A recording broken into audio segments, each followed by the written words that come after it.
7 years after he left to study abroad, the boy I'd loved my whole life finally came home to introduce his new girlfriend to his parents. That same week, my doctors finally announced that my 7-year battle with cancer had failed. I could go home to die. When Sherman saw me being willed out by my mother, a cruel smirk touched his lips. Well, 7 years and look at you, he sneered. So pathetic you can't even walk on your own 2 feet. Hearing the contempt in his voice, I just quietly pulled down the sleeve of my jacket, hiding the dense constellation of needle marks on the back of my hand. It's nothing, I said softly. I just fell and broke a bone. He let out another sharp, mocking laugh. Is that so? Well, in that case, since I'm getting married soon, you can be my fiancé's bridesmaid. I managed a faint, calm smile. I can't. I'm going somewhere very far away soon. With that, I patted my mother's hand, a silent signal for her to push me home. As soon as we got home, my mom helped me into bed. It wasn't long before Sherman's mother showed up. She stepped into my room, her eyes darting toward me, her words hesitant. Nina, she began, I have an enormous favor to ask. Her face was flushed. She didn't have to say the rest. I already knew. It was the same as 7 years ago. The memory was seared into my mind. The day I was diagnosed, she had burst into my hospital room, her expression a frantic mix of urgency and guilt. I hadn't even had a chance to process the word cancer. I was hysterical, sobbing with terror, when she fell to her knees in front of me. Nina, I'm begging you, she pleaded, her voice a desperate whisper. Don't drag Sherman down with you. He just got his acceptance letter. If he finds out you're sick, he'll never go. You and Sherman grew up together, you've been in love for years. Please, for my sake, don't ruin his future. Break up with him, please. I've already figured it all out. I've arranged for a boy to meet you. All you have to do is pretend to kiss him downstairs. Let Sherman catch you, then just break his heart. Because of her words.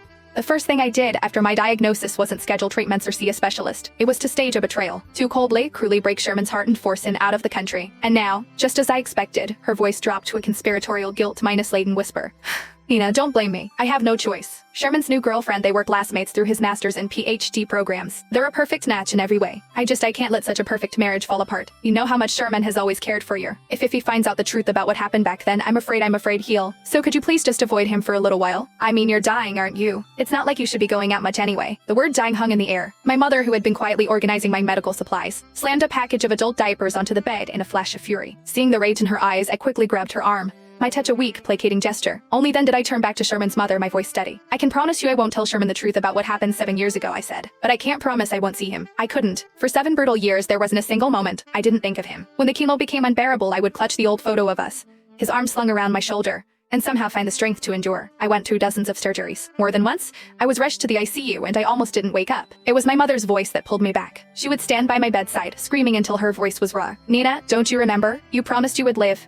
You promised you would go find him and clear up the misunderstanding yourself. You said that when you got better, I would take you to him. If you die, you will never see Sherman again. Her desperate cries, always with his name, were the lifeline that dragged me back from the edge time and time again. But in the end, I still lost the fight. And Sherman, he had a new life now. A new girlfriend. A new future. Still, in the little time I had left, couldn't I just be near him for a while? That's why when the doctor told me leaving the hospital was a death sentence, I pushed myself out of bed anyway. I had to. I knew he was home.